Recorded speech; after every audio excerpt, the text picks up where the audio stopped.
ಎಲ್ಲರಿಗೂ ನಮಸ್ಕಾರ. ಸೃಷ್ಟಿಯ ಮೂಲವಾದ ಶಿವನ ಆಶೀರ್ವಾದ ನಿಮ್ಮೆಲ್ಲರ ಮೇಲೆ ಸದಾ ಇರಲಿ ಎಂದು ನಾನು ಹೃತ್ಪೂರ್ವಕವಾಗಿ ಬಯಸುತ್ತೇನೆ. ಇಂದು ನಾವು ಮಾತನಾಡಲಿರುವ ವಿಷಯವು ಸಾಮಾನ್ಯವಲ್ಲ. ಇದು ಹಲವು ವರ್ಷಗಳ ಅನುಭವ, ಅವಲೋಕನಗಳು ಮತ್ತು ಜ್ಯೋತಿಷ್ಯ ತತ್ವಗಳ ಆಧಾರದ ಮೇಲೆ ವಿಶ್ಲೇಷಿಸಲಾದ ಆಳವಾದ ವಿಷಯವಾಗಿದೆ. ಈ ವಿಡಿಯೋದ ಥಂಬ್ನೇಲ್ನಲ್ಲಿ ನಾನು ಒಬ್ಬಂಟಿಯಾಗಿ ಮಾತ್ರ ವೀಕ್ಷಿಸಿ ಎಂದು ಏಕೆ ಹಾಕಿದ್ದೇನೆ ಎಂದು ನಿಮಗೆ ತಿಳಿದಿದೆಯೇ? ಏಕೆಂದರೆ ನಾನು ಹೇಳಲು ಹೊರಟಿರುವ ಪ್ರತಿಯೊಂದು ಪದ ಮತ್ತು ಪ್ರತಿಯೊಂದು ಭಾವನೆಯೂ ಸಿಂಹರಾಶಿಯವರ ಹೃದಯದಲ್ಲಿ ಅಡಗಿರುವ ಭಾವನೆಗಳನ್ನು ಸ್ಪರ್ಶಿಸುತ್ತದೆ. ಇಷ್ಟು ವರ್ಷಗಳಿಂದ ಯಾರೊಂದಿಗೂ ಹಂಚಿಕೊಳ್ಳಲು ಸಾಧ್ಯವಾಗದೆ ನೀವು ಮೌನವಾಗಿ ಸಹಿಸಿಕೊಂಡ ನೋವು ಇಂದು ಒಂದು ಅರ್ಥವನ್ನು ಕಂಡುಕೊಳ್ಳಲಿದೆ. ನೀವು ಹೊರಗೆ ಬಲಶಾಲಿಯಾಗಿ ಕಾಣಿಸಿಕೊಂಡರೂ ಒಳಗೆ ನೀವು ಎಷ್ಟು ದುರ್ಬಲರು, ನೀವು ಎಷ್ಟು ಭಾವನಾತ್ಮಕ ಬಿರುಗಾಳಿಗಳನ್ನು ಎದುರಿಸುತ್ತಿದ್ದೀರಿ ಎಂದು ಜಗತ್ತಿಗೆ ತಿಳಿಯುವುದಿಲ್ಲ. ನಿಮ್ಮ ಮನಸ್ಸಿನಲ್ಲಿರುವ ಆ ಮೌನ ಗಾಯದ ಬಗ್ಗೆ ಮಾತನಾಡಲು ಇದು ಸಮಯ. ವಿಡಿಯೋಗೆ ಹೋಗುವ ಮೊದಲು ಓಂ ನಮಃ ಶಿವಾಯ ಅಥವಾ ನಿಮ್ಮ ನೆಚ್ಚಿನ ದೇವರ ಹೆಸರನ್ನು ಕಾಮೆಂಟ್ ಬಾಕ್ಸ್ನಲ್ಲೂ ಬರೆಯಿರಿ. ಅಲ್ಲದೆ ಈ ವಿಡಿಯೋವನ್ನು ಕೊನೆಯವರೆಗೂ ವೀಕ್ಷಿಸಲು ಪ್ರಯತ್ನಿಸಿ. ಆಗ ಮಾತ್ರ ನಿಮಗೆ ಸಂಪೂರ್ಣ ಮಾಹಿತಿ ಅರ್ಥವಾಗುತ್ತದೆ. ರಾಶಿಚಕ್ರದಲ್ಲಿ 5ನೇ ರಾಶಿ ಸಿಂಹ. ಸೂರ್ಯನಿಂದ ಆಳಲ್ಪಡುವ ಈ ರಾಶಿಯು ಸ್ವಾಭಾವಿಕವಾಗಿ ನಾಯಕತ್ವದ ಗುಣಗಳು, ಗಂಭೀರತೆ ಮತ್ತು ಆತ್ಮವಿಶ್ವಾಸವನ್ನು ಹೊಂದಿರುತ್ತದೆ. ಮೇಲ್ನೋಟಕ್ಕೆ ನೀವು ಯಾರಿಗೂ ತಲೆಬಾಗದ ಧೈರ್ಯಶಾಲಿ ವ್ಯಕ್ತಿಯಂತೆ ಕಾಣುತ್ತೀರಿ. ನಿಮಗೆ ರಾಜ ಸ್ವಭಾವವಿದೆ. ನೀವು ಎಲ್ಲೇ ಇದ್ದರೂ ನಿಮ್ಮ ಆಳ್ವಿಕೆಯು ವಿಶೇಷವಾಗಿ ಕಂಡುಬರುತ್ತದೆ. ಆದರೆ ಆ ಬಾಹ್ಯ ನೋಟದ ಹಿಂದೆ ವಿಭಿನ್ನ ಕಥೆ ಅಡಗಿದೆ. ಹಲವು ಆಲೋಚನೆಗಳು, ಅನುಮಾನಗಳು ಮತ್ತು ದುಃಖಗಳು ನಿಮ್ಮ ಮನಸ್ಸಿನಲ್ಲಿ ಸುಳಿದಾಡುತ್ತಲೇ ಇರುತ್ತವೆ. ನೀವು ಯಾರಿಗೂ ತೊಂದರೆ ಕೊಡಲು ಬಯಸುವುದಿಲ್ಲ ಎಂದು ಭಾವಿಸಿ ನಿಮ್ಮ ದುಃಖವನ್ನು ನಿಮ್ಮೊಳಗೆ ಇಟ್ಟುಕೊಳ್ಳುತ್ತೀರಿ. ನಿಮ್ಮ ಹತ್ತಿರದವರಿಗೂ ಸಹ ನಿಮ್ಮ ನಿಜವಾದ ಭಾವನೆಗಳನ್ನು ನೀವು ಸಂಪೂರ್ಣವಾಗಿ ವ್ಯಕ್ತಪಡಿಸಲು ಸಾಧ್ಯವಿಲ್ಲ. ಇಂದು ನಾವು ಸಿಂಹರಾಶಿಯವರ ಜೀವನಕ್ಕೆ ಸಂಬಂಧಿಸಿದ ಕೆಲವು ಪ್ರಮುಖ ಸತ್ಯಗಳ ಬಗ್ಗೆ ಮಾತನಾಡಲಿದ್ದೇವೆ. ಇವುಗಳನ್ನು ಸಾಮಾನ್ಯವಾಗಿ ಯಾರೂ ಸ್ಪಷ್ಟವಾಗಿ ಹೇಳುವುದಿಲ್ಲ. ಇವು ಕೇವಲ ಜ್ಯೋತಿಷ್ಯ ವಿಶ್ಲೇಷಣೆಯಲ್ಲ, ಆದರೆ ನಿಮ್ಮ ಅನುಭವಗಳೊಂದಿಗೆ ಬೆರೆಯುವ ಸತ್ಯಗಳು. ಈ ವಿಷಯಗಳನ್ನು ಕೇಳುವಾಗ ನೀವು ಹಿಂದಿನ ಕೆಲವು ಘಟನೆಗಳನ್ನು ನೆನಪಿಸಿಕೊಳ್ಳಬಹುದು ಮತ್ತು ನಿಮ್ಮ ಹೃದಯವು ಚಲಿಸಬಹುದು. ಇದು ಈ ಸರಣಿಯ 5ನೇ ಭಾಗವಾಗಿದೆ. ಪ್ರತಿಯೊಂದು ಭಾಗವೂ ನಿಮ್ಮ ಜೀವನವನ್ನು ಸ್ವಲ್ಪ ಅರ್ಥಮಾಡಿಕೊಳ್ಳುವಂತೆ ಮಾಡುತ್ತದೆ.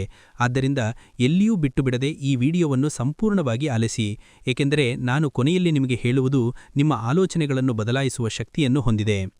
ಸಿಂಹರಾಶಿಯವರಿಗೆ ನೈಸರ್ಗಿಕ ಮೋಡಿಯಿದೆ. ನಿಮ್ಮಲ್ಲಿರುವ ಆ ಗೌರವ, ಆ ಔದಾರ್ಯ ಪದಗಳಲ್ಲಿ ವರ್ಣನಾತೀತವಾಗಿದೆ. ನಿಮ್ಮದು ಕೊಡುವ ಕೈ, ತೆಗೆದುಕೊಳ್ಳುವ ಕೈಯಲ್ಲ. ಯಾರಾದರೂ ಕಷ್ಟದಲ್ಲಿದ್ದಾರೆ ಎಂದು ನಿಮಗೆ ತಿಳಿದ ತಕ್ಷಣ ನೀವು ಮುಂದೆ ಬಂದು ನಿಮ್ಮ ಬಳಿ ಏನಿದೆ ಅಥವಾ ಇಲ್ಲ ಎಂಬುದರ ಬಗ್ಗೆ ಯೋಚಿಸದೆ ಸಹಾಯ ಮಾಡುತ್ತೀರಿ. ಇತರರ ಅಗತ್ಯಗಳನ್ನು ಪೂರೈಸಲು ನಿಮ್ಮ ಸ್ವಂತ ಅಗತ್ಯಗಳನ್ನು ಸಹ ಬದಿಗಿಡುವ ದೊಡ್ಡ ಹೃದಯ ನಿಮ್ಮಲ್ಲಿದೆ. ನೀವು ನಿಮ್ಮ ಹೊಟ್ಟೆಯನ್ನು ಬದಲಾಯಿಸಿದಾಗಲೂ ಇತರರ ಹೊಟ್ಟೆಯನ್ನು ತುಂಬಲು ಪ್ರಯತ್ನಿಸುತ್ತೀರಿ. ಅದು ನಿಮ್ಮ ಶ್ರೇಷ್ಠತೆ.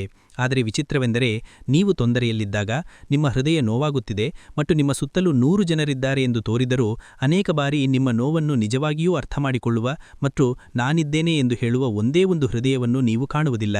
ನೀವು ರಾತ್ರಿಯಲ್ಲಿ ದಿಂಬಿನಲ್ಲಿ ನಿಮ್ಮ ಮುಖವನ್ನು ಒಬ್ಬಂಟಿಯಾಗಿ ಮರೆಮಾಡಿ ಅಳುವ ಹಲವು ಬಾರಿ ಇರುತ್ತದೆ. ಆದರೆ ಪ್ರಪಂಚದ ಮುಂದೆ ನೀವು ಯಾವಾಗಲೂ ನಗುತ್ತೀರಿ ಮತ್ತು ಬಲಶಾಲಿಯಾಗಿ ಕಾಣಿಸಿಕೊಳ್ಳುತ್ತೀರಿ. ನನಗೆ ಚಿಂತೆಯಿಲ್ಲ, ನಾನು ಬಲಶಾಲಿ ಎಂದು ನೀವು ಗಂಭೀರವಾಗಿ ಹೇಳುತ್ತೀರಿ. ಆದರೆ ಒಳಗೆ ನಿಮ್ಮ ಹೃದಯ ಮಗುವಿನಂತೆ ಯಾರಾದರೂ ನಿಮ್ಮ ಮನಸ್ಸನ್ನು ಓದಬೇಕೆಂದು, ನಿಮ್ಮನ್ನು ಪ್ರೀತಿಯಿಂದ ಅಪ್ಪಿಕೊಳ್ಳಬೇಕೆಂದು ಮತ್ತು ನಿಮ್ಮ ನೋವನ್ನು ಶೇರ್ ಮಾಡಿಕೊಳ್ಳಬೇಕೆಂದು ಹಂಬಲಿಸುತ್ತದೆ. ಇದು ನಿಮ್ಮ ಒಳಗಿನ ಭಾವನೆಯೇ. ಇದಕ್ಕೆ ನಿಮ್ಮ ಆತ್ಮಸಾಕ್ಷಿಯಾಗಿ ಉತ್ತರಿಸಿ. ಈ ಒಂಟಿತನ, ಈ ಮೌನ ಕೂಗು ಸಿಂಹರಾಶಿಯವರು ಹೆಚ್ಚಾಗಿ ಅನುಭವಿಸುವ ಆಳವಾದ ಸತ್ಯ. ಈಗ 2ನೆಯ ಪ್ರಮುಖ ವಿಷಯ, ದ್ರೋಹ.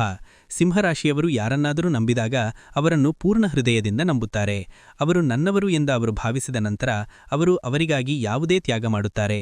ಆದರೆ ನಿಮ್ಮ ಜೀವನದಲ್ಲಿ ದೊಡ್ಡ ನೋವುಗಳು ಮತ್ತು ನಷ್ಟಗಳು ಹೆಚ್ಚಾಗಿ ಶತ್ರುಗಳಿಂದ ಉಂಟಾಗುವುದಿಲ್ಲ.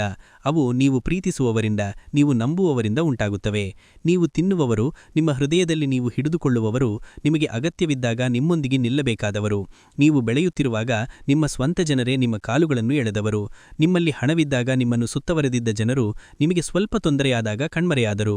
ನಿಮ್ಮ ದೌರ್ಬಲ್ಯವೆಂದರೆ ಯಾರಾದರೂ ಬಂದು ಕೆಲವು ಒಳ್ಳೆಯ ಮಾತುಗಳನ್ನು ಹೇಳಿದರೋ ಅಥವಾ ಸ್ವಲ್ಪ ಭಾವನಾತ್ಮಕವಾಗಿ ವರ್ತಿಸಿದರೋ ನೀವು ತಕ್ಷಣ ಕರಗಿ ಹೋಗುತ್ತೀರಿ. ಅವರು ನಟಿಸುತ್ತಿದ್ದಾರೆ ಎಂದು ನಿಮಗೆ ತಿಳಿದಿದ್ದರೂ ಸಹ ನೀವು ಪರವಾಗಿಲ್ಲ, ಅದು ಅವರ ಕರ್ಮ ಎಂದು ಹೇಳುತ್ತೀರಿ. ಇದು ನಿಮ್ಮ ಶ್ರೇಷ್ಠತೆ, ಆದರೆ ಇದು ನಿಮಗೆ ಹಾನಿ ಉಂಟುಮಾಡುತ್ತದೆ. ಈ ವಂಚನೆಗಳು ಮತ್ತು ದ್ರೋಹಗಳು ನಿಮ್ಮ ಹೃದಯವನ್ನು ಎಷ್ಟು ನೋಯಿಸಿವೆ ಎನ್ನುವುದು ಹೊರಗಿನ ಯಾರಿಗೂ ಅರ್ಥವಾಗುವುದಿಲ್ಲ. ನೀವು ಕಳೆದುಕೊಂಡ ಅವಕಾಶಗಳು, ನೀವು ಗಳಿಸಬೇಕಾಗಿದ್ದ ಸ್ವತ್ತುಗಳು, ಇವೆಲ್ಲವೂ ನೀವು ನಂಬಿದವರಿಂದ ಕಳೆದು ಹೋಗಿವೆ ಎಂದು ನಿಮಗೆ ಚೆನ್ನಾಗಿ ತಿಳಿದಿದೆ. ಈಗ ಮೂರನೆಯ ಸತ್ಯವು ನಿಮ್ಮ ಕೋಪದ ಬಗ್ಗೆ. ಇದು ಜಗತ್ತಿಗೆ ದುರಾಹಂಕಾರವಂತೆ ಕಾಣಬಹುದು, ಆದರೆ ವಾಸ್ತವದಲ್ಲಿ ಅದು ನಿಮ್ಮ ಸ್ವಭಾವದ ಭಾಗವಾಗಿದೆ. ಸೂರ್ಯನಿಗೆ ಶಾಪ ನೈಸರ್ಗಿಕವಾಗಿರುವಂತೆ ಸಿಂಹರಾಶಿಯವರಿಗೆ ಕೋಪವೂ ಸಹ ನೈಸರ್ಗಿಕವಾಗಿದೆ. ನೀವು ತುಂಬಾ ನೇರವಾದವರು. ನಿಮ್ಮ ಮನಸ್ಸಿನಲ್ಲಿ ಒಂದು ವಿಷಯವನ್ನು ಮತ್ತು ಬಹಿರಂಗವಾಗಿ ಇನ್ನೊಂದು ವಿಷಯವನ್ನು ಹೇಗೆ ಹೇಳಬೇಕು ಎಂದು ನಿಮಗೆ ತಿಳಿಯದಿಲ್ಲ. ಯಾರಾದರೂ ಏನಾದರೂ ತಪ್ಪು ಮಾಡಿದರೆ, ಅದು ಯಾರೇ ಆಗಲಿ, ನೀವು ಅವರ ಮುಖಕ್ಕೆ ನೇರವಾಗಿ ಕೇಳುತ್ತೀರಿ. ನೀವು ಸತ್ಯವನ್ನು ಹೇಳಲು ಹಿಂಜರಿಯುವುದಿಲ್ಲ. ಇದು ಕೆಲವರಿಗೆ ಆಕರ್ಷಕವಾಗಿರಬಹುದು ಮತ್ತು ಕೆಲವರಿಗೆ ಕಿರಿಕಿರಿ ಉಂಟುಮಾಡಬಹುದು, ಆದರೆ ನೀವು ಬದಲಾಗಲು ಸಾಧ್ಯವಿಲ್ಲ, ಏಕೆಂದರೆ ನೀವು ಆಟವನ್ನು ಹೇಗೆ ಆಡಬೇಕು ಎಂದು ತಿಳಿಯದ ಪ್ರಾಮಾಣಿಕ ವ್ಯಕ್ತಿಯಾಗಿದ್ದೀರಿ. ಇದು ನಿಮ್ಮ ಶಕ್ತಿ, ಮತ್ತು ಇದು ಕೆಲವು ಸಂದರ್ಭಗಳಲ್ಲಿ ನಿಮಗೆ ಸಮಸ್ಯೆಯೂ ಆಗಬಹುದು. ಸಿಂಹರಾಶಿಯವರು ನ್ಯಾಯಕ್ಕಾಗಿ ಹೋರಾಡಲು ಯಾವುದೇ ಹಂತಕ್ಕೆ ಹೋಗಬಹುದು. ಅದು ಸರಿಯೆಂದು ನೀವು ಭಾವಿಸಿದರೆ ನೀವು ಹಿಂದೆ ಸರಿಯುವುದಿಲ್ಲ. ಆದರೆ ಈ ಜಗತ್ತು ನಿಮ್ಮ ಧೈರ್ಯ ಮತ್ತು ನಿಮ್ಮ ಕಾನೂನುಬದ್ಧ ಮನೋಭಾವವನ್ನು ಹೇಗೆ ಅರ್ಥಮಾಡಿಕೊಳ್ಳುತ್ತದೆ ಎಂದು ನಿಮಗೆ ತಿಳಿದಿದೆಯೇ? ಅದು ನಿಮ್ಮನ್ನು ಅವನು ದುರಹಂಕಾರಿ, ಅವನು ಶಕ್ತಿಯನ್ನು ತೋರಿಸುತ್ತಿದ್ದಾನೆ ಎಂದು ಸುಲಭವಾಗಿ ಲೇಬಲ್ ಮಾಡುತ್ತದೆ. ವಾಸ್ತವವಾಗಿ ನಿಮ್ಮ ಕೋಪವು ಹೆಚ್ಚು ಕಾಲ ಉಳಿಯುವುದಿಲ್ಲ. ಅದು ಕೇವಲ ಒಂದು ಕ್ಷಣ. ಅದರ ನಂತರ ನೀವು ಮುಂದೆ ಬಂದು ಮಾತನಾಡುತ್ತೀರಿ ಮತ್ತು ಅವನನ್ನು ಸ್ವಾಗತಿಸುತ್ತೀರಿ. ನೀವು ನಿಮ್ಮ ಮನಸ್ಸಿನಲ್ಲಿ ಯಾವುದೇ ದ್ವೇಷ ಅಥವಾ ಕೊಳೆಯನ್ನು ಹೊಂದಿರುವುದಿಲ್ಲ, ಆದರೆ ಇತರರು ನಿಮ್ಮ ಕೋಪದ ಆ ಕ್ಷಣವನ್ನು ಮಾತ್ರ ನೆನಪಿಸಿಕೊಳ್ಳುತ್ತಾರೆ. ಅವರು ನಿಮ್ಮಲ್ಲಿರುವ ಪ್ರೀತಿ, ಪ್ರಾಮಾಣಿಕತೆ ಮತ್ತು ವಾತ್ಸಲ್ಯವನ್ನು ನೋಡಲು ಸಾಧ್ಯವಿಲ್ಲ, ಅಥವಾ ಅದನ್ನು ನೋಡಲು ಬಯಸುವುದಿಲ್ಲ. ನಿಮ್ಮ ನೇರತೆಯಿಂದಾಗಿ ನೀವು ಅನೇಕ ಜನರಿಗೆ ಶತ್ರುವಿನಂತೆ ಕಾಣಿಸಬಹುದು. ನೀವು ಸತ್ಯವನ್ನು ಹೇಳಿದರೆ ನೀವು ಕಹಿಯಾಗುತ್ತೀರಿ ಎಂಬ ಮಾತು ನಿಮಗಾಗಿಯೇ ಹುಟ್ಟಿಕೊಂಡಂತೆ ತೋರುವ ಸಂದರ್ಭಗಳು ಉದ್ಭವಿಸುತ್ತವೆ. ನಿಮ್ಮ ಮಾತುಗಳು ಸ್ವಲ್ಪ ಕಠಿಣವಾಗಿರಬಹುದು, ಆದರೆ ನಿಮ್ಮ ಹೃದಯ ಬೆಣ್ಣೆಗಿಂತ ಶುದ್ಧವಾಗಿದೆ. ನಿಮ್ಮನ್ನು ಹತ್ತಿರದಿಂದ ನೋಡಿದವರಿಗೆ ಮಾತ್ರ ಇದು ಅರ್ಥವಾಗುತ್ತದೆ. ಈಗ 4ನೇ ಸತ್ಯ, ಕುಟುಂಬಕ್ಕಾಗಿ ತ್ಯಾಗ. ಸಿಂಹರಾಶಿಯವರು ತಮಗಾಗಿ ಬದುಕುವುದಿಲ್ಲ. ಅವರ ಇಡೀ ಜೀವನವು ಅವರ ಕುಟುಂಬದ ಸುತ್ತ ಸುತ್ತುತ್ತದೆ. ನಿಮ್ಮ ಹೆಂಡತಿ, ಮಕ್ಕಳು, ಪೋಷಕರು, ಒಡಹುಟ್ಟಿದವರು, ಅವರು ಸಂತೋಷ ಮತ್ತು ಚೆನ್ನಾಗಿರಬೇಕು. ಇದಕ್ಕಾಗಿ ನೀವು ಹಗಲಿರುಳು ತಪ್ಪದೆ ಕೆಲಸ ಮಾಡುತ್ತೀರಿ. ನಿಮ್ಮ ಆರೋಗ್ಯ ಚೆನ್ನಾಗಿಲ್ಲದಿದ್ದರೂ, ನಿಮಗೆ ಜ್ವರ ಬಂದರೂ ಅಥವಾ ನಿಮ್ಮ ದೇಹವು ನೋವಿನಿಂದ ತುಂಬಿದ್ದರೂ ನೀವು ನಿಲ್ಲಿಸುವುದಿಲ್ಲ. ನೀವು ನೋವನ್ನು ಬದಿಗಿಟ್ಟು ಕೆಲಸಕ್ಕೆ ಹೋಗುತ್ತೀರಿ, ಏಕೆಂದರೆ ಜವಾಬ್ದಾರಿ ನಿಮಗೆ ನೋವಿಗಿಂತ ಮುಖ್ಯವಾಗಿದೆ. ಆದರೆ ಇಷ್ಟೆಲ್ಲಾ ಮಾಡಿದ ನಂತರ ನಿಮಗೆ ಏನು ಸಿಗುತ್ತದೆ? ಹೆಚ್ಚಿನ ಸಮಯ ಅದು ಕೃತಜ್ಞತೆಯಲ್ಲ, ಟೀಕೆ. ನೀವು ನನಗಾಗಿ ಏನು ಮಾಡಿದ್ದೀರಿ ಎಂಬಂತಹ ಒಂದೇ ಒಂದು ಪದವು ನಿಮ್ಮ ಹೃದಯವನ್ನು ಮುರಿಯುತ್ತದೆ. ನೀವು ಮಾಡಿದ 100 ಒಳ್ಳೆಯ ಕೆಲಸಗಳನ್ನು ಮರೆತು ನಿಮ್ಮ ಜೀವನದುದ್ದಕ್ಕೂ ನೀವು ಮಾಡಲಾಗದ ಒಂದು ವಿಷಯಕ್ಕೆ ನಿಮ್ಮನ್ನು ದೂಷಿಸುತ್ತೀರಿ. ನೀವು ನಿಮ್ಮ ಆರೋಗ್ಯದ ಬಗ್ಗೆ ಕಾಳಜಿ ವಹಿಸುವುದಿಲ್ಲ. ಹೊಟ್ಟೆ ಸಮಸ್ಯೆಗಳು, ಗ್ಯಾಸ್ಟ್ರಿಕ್ ತೊಂದರೆಗಳು, ಬೆನ್ನು ನೋವು, ಸೊಂಟ ನೋವು, ಕಣ್ಣಿನ ಸಮಸ್ಯೆಗಳು, ಹೃದಯ ಸಮಸ್ಯೆಗಳು ಇವೆಲ್ಲವೂ ನಿಮ್ಮನ್ನು ಕಾಡುತ್ತಲೇ ಇರುತ್ತವೆ. ಆದರೂ ನೀವು ನಗುತ್ತಲೇ ಇರುತ್ತೀರಿ. ನೀವು ಹಲ್ಲು ಕಡಿತ ನೋವನ್ನು ಸಹಿಸಿಕೊಳ್ಳುತ್ತೀರಿ, ಏಕೆಂದರೆ ನಾವು ಬಳಲಲು ಹುಟ್ಟಿದ್ದೇವೆ ಎಂಬ ಮನಸ್ಥಿತಿಯಲ್ಲಿ ಬದುಕುತ್ತೀರಿ. ಈಗ 5ನೇ ಸತ್ಯ, ಕರ್ಮ ಮತ್ತು ವಿಳಂಬ. ಸಿಂಹರಾಶಿಯವರು ಆಗಾಗ್ಗೆ ಒಂದು ಪ್ರಶ್ನೆಯನ್ನು ಕೇಳುತ್ತಾರೆ. ನಾನು ಯಾರಿಗೂ ಅನ್ಯಾಯ ಮಾಡಿಲ್ಲ, ಆದರೂ ನಾನು ಯಾಕೆ ಇಷ್ಟೊಂದು ಬಳಲುತ್ತಿದ್ದೇನೆ? ಈ ಪ್ರಶ್ನೆಗೆ ಉತ್ತರವು ನಿಮ್ಮ ಹಿಂದಿನ ಕರ್ಮದಲ್ಲಿ ಅಡಗಿದೆ ಎಂದು ಹಲವರು ನಂಬುತ್ತಾರೆ. ಜೀವನವು ನಿಮಗೆ ಕಠಿಣ ಪರೀಕ್ಷೆಗಳನ್ನು ಒಡ್ಡುತ್ತದೆ. ನೀವು ಮಾಡುವ ಎಲ್ಲದರಲ್ಲೂ ವಿಳಂಬವಾಗುತ್ತದೆ. ನಿಮಗೆ ಬರುವ ಅವಕಾಶಗಳು ಕೊನೆಯ ಕ್ಷಣದಲ್ಲಿ ಜಾರಿ ಹೋಗುತ್ತವೆ. ನೀವು 100% ಪ್ರಯತ್ನಿಸಿದರೂ ನಿಮಗೆ ಕೇವಲ 40% ಫಲಿತಾಂಶಗಳು ಇವೆ ಎಂದು ತೋರುತ್ತದೆ. ಇದು ತುಂಬಾ ನಿರಾಶಾಜನಕವಾಗಿದೆ. ಆದರೆ ಒಂದು ಅರ್ಥದಲ್ಲಿ ಇದು ನಿಮ್ಮ ತಾಳ್ಮೆಯನ್ನು ಪರೀಕ್ಷಿಸುವ ಹಂತವಾಗಿದೆ. ಕಷ್ಟಗಳು ನಿಮ್ಮನ್ನು ಬಲಪಡಿಸುತ್ತವೆ. ಶಿಲ್ಪವಾಗಲು ಕಲ್ಲನ್ನು ಕೆತ್ತಬೇಕಾದಂತೆ ನೀವು ಉನ್ನತ ಮಟ್ಟವನ್ನು ತಲುಪಲು ಈ ಪರೀಕ್ಷೆಗಳು ಅವಶ್ಯಕ. ನೀವು ಎಷ್ಟು ಬಾರಿ ವಿಫಲರಾಗಿದ್ದೀರಿ ಎಂದು ನೀವು ಭಾವಿಸಿದರೂ ಪರವಾಗಿಲ್ಲ. ವಾಸ್ತವವಾಗಿ ನೀವು ಸಿದ್ಧರಾಗುತ್ತಿದ್ದೀರಿ. ಸರಿಯಾದ ಸಮಯ ಬಂದಾಗ ನಿಮ್ಮ ಕಠಿಣ ಪರಿಶ್ರಮವು ಖಂಡಿತವಾಗಿಯೂ ಫಲ ನೀಡುತ್ತದೆ. ಈಗ 6ನೇ ಸತ್ಯ, ಪ್ರೀತಿಗಾಗಿ ಅಂತ್ಯವಿಲ್ಲದ ಹುಡುಕಾಟ. ಸಿಂಹರಾಶಿಯವರು ಪ್ರೀತಿಸಿದಾಗ ಅದು ತುಂಬಾ ಶುದ್ಧ ಮತ್ತು ನಿಸ್ವಾರ್ಥವಾಗಿರುತ್ತದೆ. ಅವರ ಪ್ರೀತಿಯಲ್ಲಿ ಯಾವುದೇ ಲೆಕ್ಕಾಚಾರಗಳಿಲ್ಲ, ಯಾವುದೇ ಷರತ್ತುಗಳಿಲ್ಲ. ಅವರು ತಮ್ಮ ಹೃದಯವನ್ನು ಪೂರ್ಣವಾಗಿ ನೀಡುತ್ತಾರೆ. ಆದರೆ ಅದೇ ಮಟ್ಟದ ಪ್ರೀತಿಯನ್ನು ಮರಳು ಪಡೆಯುವುದು ಬಹಳ ಅಪರೂಪ. ನೀವು ನೀಡುವ ಪ್ರೀತಿ, ನೀವು ನಿರೀಕ್ಷಿಸುವ ತಿಳುವಳಿಕೆ ಇವುಗಳು ನಿಮಗೆ ಆಗಾಗ್ಗೆ ಸಿಗುವುದಿಲ್ಲ. ಅದಕ್ಕಾಗಿಯೇ ನಿಮ್ಮ ಹೃದಯದಲ್ಲಿ ಯಾವಾಗಲೂ ಒಂದು ಸಣ್ಣ ಅಂತರವಿರುತ್ತದೆ. ಅದು ಹೊರಗೆ ಗೋಚರಿಸುವುದಿಲ್ಲ, ಆದರೆ ಅದು ನಿಮ್ಮೊಳಗೆ ಮೌನವಾಗಿರುತ್ತದೆ. ಅದು ಗಂಡ ಮತ್ತು ಹೆಂಡತಿ ಸಂಬಂಧವಾಗಿರಲಿ ಅಥವಾ ಪ್ರೇಮ ಸಂಬಂಧವಾಗಿರಲಿ, ಸಿಂಹರಾಶಿಯವರು ತಮ್ಮ ಪಾಲಿನ 100% ನೀಡುತ್ತಾರೆ. ನೀವು ಪ್ರೀತಿಸಿದಾಗ ನೀವು ಯಾವುದೇ ಲೆಕ್ಕಾಚಾರಗಳಿಲ್ಲದೆ ಪೂರ್ಣವಾಗಿ ನೀಡುತ್ತೀರಿ. ನೀವು ನಿಮ್ಮ ಸಂಗಾತಿಯನ್ನು ರಾಜಕುಮಾರಿ ಅಥವಾ ರಾಜಕುಮಾರನಂತೆ ನೋಡಿಕೊಳ್ಳುತ್ತೀರಿ. ಅವರ ಸಂತೋಷವೇ ನಿಮ್ಮ ಸಂತೋಷ. ಆದರೆ ಅನೇಕ ಸಂದರ್ಭಗಳಲ್ಲಿ ನೀವು ಹಿಂತಿರುಗಿಸುವುದು ಏನೂ ಅಲ್ಲ ಎಂದು ಭಾಸಿಸುತ್ತದೆ. ನೀವು ಬಯಸುವುದು ದೊಡ್ಡ ಉಡುಗೊರೆಗಳಲ್ಲ, ದುಬಾರಿ ಉಡುಗೊರೆಗಳಲ್ಲ, ಸ್ವಲ್ಪ ಗೌರವ, ಮನ್ನಣೆ. ನೀವು ನನಗಾಗಿ ಬಹಳಷ್ಟು ಮಾಡುತ್ತೀರಿ ಎಂದು ಹೇಳುವ ಒಂದು ಪದ, ನಿಮ್ಮ ಭುರದ ಮೇಲೆ ಓರಿ ನಾನು ಇಲ್ಲಿದ್ದೇನೆ ಎಂದು ಹೇಳುವ ಒಂದು ಆತ್ಮೀಯತೆಯ ಸ್ಪರ್ಶ, ಅಷ್ಟೇ. ಆದರೆ ಬಹಳ ಬಾರಿ ನಿಮ್ಮ ಸಂಗಾತಿ ನಿಮ್ಮ ಭಾವನೆಗಳನ್ನು ಅರ್ಥಮಾಡಿಕೊಳ್ಳುವುದಿಲ್ಲ. ಅವರು ನೀವು ಮಾಡುವ ತ್ಯಾಗಗಳನ್ನು ಗುರುತಿಸುವುದಿಲ್ಲ, ಬದಲಿಗೆ ತಪ್ಪುಗಳನ್ನು ಕಂಡುಹಿಡಿಯುತ್ತಾರೆ. ಇದು ನಿಮ್ಮ ಪ್ರೇಮ ಜೀವನ ಮತ್ತು ವೈವಾಹಿಕ ಜೀವನದಲ್ಲಿ ಆಳವಾದ ಮಾನಸಿಕ ಅಸಮಾಧಾನವನ್ನು ಉಂಟುಮಾಡುತ್ತದೆ. ಹೊರಗೆ ಎಲ್ಲವೂ ಚೆನ್ನಾಗಿರಬಹುದು, ಆದರೆ ಒಳಗೆ ನೀವು ಮೌನವಾಗಿ ಬಳಲುತ್ತಿರುತ್ತೀರಿ. ಆ ದುಃಖದಿಂದ ನೀವು ಜೀವನದ ಬಂಡಿಯನ್ನು ಮುಂದೆ ಎಳೆಯುತ್ತೀರಿ. ಈಗ 4ನೇ ಸತ್ಯ, ಆರ್ಥಿಕ ಸುಂಟಗಾಳಿಗಳು. ಸಿಂಹರಾಶಿಯವರು ಹಣವನ್ನು ದೇವರೆಂದು ಪರಿಗಣಿಸುವುದಿಲ್ಲ. ಅವರದನ್ನು ಕೇವಲ ಅಗತ್ಯಗಳಿಗಾಗಿ ಬಳಸುವ ಸಾಧನವೆಂದು ಪರಿಗಣಿಸುತ್ತಾರೆ. ಗಳಿಸುವಾಗ ನೀವು ರಾಜನಂತೆ ಗಳಿಸುತ್ತೀರಿ. ಖರ್ಚು ಮಾಡುವಾಗ ಅವರು ಅದೇ ಉತ್ಸಾಹದಿಂದ ಖರ್ಚು ಮಾಡುತ್ತಾರೆ, ಕೆಲವೊಂದು ಸಾರಿ ತುಂಬಾ ಹೆಚ್ಚು. ವಿಶೇಷವಾಗಿ ಪ್ರತಿಷ್ಠೆ ಮತ್ತು ಸ್ಥಾನಮಾನಕ್ಕಾಗಿ ಕೆಲವೊಂದು ಸಾರಿ ಅವರಿಗೆ ಅಗತ್ಯ ಇಲ್ಲದಿದ್ದರೂ ಖರ್ಚು ಮಾಡುತ್ತಾರೆ. ಸಾಲಗಳನ್ನು ತೆಗೆದುಕೊಂಡೇ ಅವರು ತಮ್ಮ ಸ್ಥಾನಮಾನವನ್ನು ಉಳಿಸಿಕೊಳ್ಳುತ್ತಾರೆ. ಆದರೆ ಜೀವನದಲ್ಲಿ ಹಣವೇ ಒಂದಾಗಿರುವುದಿಲ್ಲ. ಒಂದು ದಿನ ನಿಮ್ಮ ಕೈಯಲ್ಲಿ ಲಕ್ಷಗಳಿರಬಹುದು, ಇನ್ನೊಂದು ದಿನ ನಿಮ್ಮ ಜೇಬಿನಲ್ಲಿ 100 ರೂಪಾಯಿ ಕೂಡ ಇಲ್ಲದಿರಬಹುದು. ನಿಮ್ಮ ಜೀವನದಲ್ಲಿ ಈ ಏರಿಳಿತಗಳು ಸಹಜವಾಗಿವೆ. ಹಣವನ್ನು ಉಳಿಸುವಲ್ಲಿ ನೀವು ಸ್ವಲ್ಪ ಹಿಂದೆ ಇರುತ್ತೀರಿ. ಯಾರಾದರೂ ಕೇಳಿದರೆ ನೀವು ಅವರಿಗೆ ಹಣವನ್ನು ಸಾಲವಾಗಿ ನೀಡುತ್ತೀರಿ, ಆದರೆ ಅದನ್ನು ಮರಳು ಪಡೆಯುವುದು ಅಪರೂಪ. ಇತರರು ನಿಮ್ಮ ಆದಾಯದ ಮೇಲೆ ಅವಲಂಬಿತರಾಗಿರುತ್ತಾರೆ, ಆದರೆ ನೀವು ನಿಮ್ಮಗಾಗಿ ಉಳಿಸಲು ಮರೆತು ಬಿಡುತ್ತೀರಿ. ಅದಕ್ಕಾಗಿಯೇ ಭವಿಷ್ಯದಲ್ಲಿ ಸಮಸ್ಯೆಗಳನ್ನು ಅವಲಂಬಿಸಲು ಇಂದಿನಿಂದ ಹಣದ ಮೌಲ್ಯವನ್ನು ಗುರುತಿಸಿ ನಿಮ್ಮಗಾಗಿ ಸ್ವಲ್ಪ ಯೋಚಿಸುವುದು ಅವಶ್ಯಕ. ಈಗ 8ನೇ ಸತ್ಯ, ಸಿಂಹರಾಶಿಯವರು ಸೇಡು ತೀರಿಸಿಕೊಳ್ಳುವ ಸ್ವಭಾವದವರು.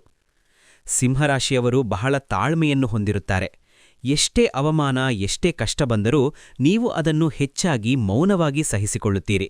ಏಕೆಂದರೆ ನೀವು ಅನಗತ್ಯ ಘರ್ಷಣೆಗಳನ್ನು ಇಷ್ಟಪಡುವುದಿಲ್ಲ. ನೀವು ಶಾಂತಿಯನ್ನು ಬಯಸುತ್ತೀರಿ. ಆದರೆ ಪ್ರತಿಯೊಂದು ತಾಳ್ಮೆಗೂ ಒಂದು ಮಿತಿ ಇರುತ್ತದೆ. ಯಾರಾದರೂ ನಿಮ್ಮ ಸ್ವಾಭಿಮಾನವನ್ನು ನೋಯಿಸಿದರೆ, ನಿಮ್ಮ ಕುಟುಂಬವನ್ನು ಅವಮಾನಿಸಿದರೆ ಅಥವಾ ನಿಮ್ಮ ವ್ಯಕ್ತಿತ್ವವನ್ನು ಅನುಮಾನಿಸಿದರೆ ಆಗ ನೀವು ಸಾಮಾನ್ಯರಾಗಿರುವುದಿಲ್ಲ. ನಿಮ್ಮಲ್ಲಿರುವ ನಿಜವಾದ ಸಿಂಹ ಹೊರಬರುತ್ತದೆ. ಆ ಸಮಯದಲ್ಲಿ ನೀವು ಸೇಡು ತೀರಿಸಿಕೊಳ್ಳಲು ಕತ್ತಿಯನ್ನು ತೆಗೆದುಕೊಳ್ಳುವುದಿಲ್ಲ.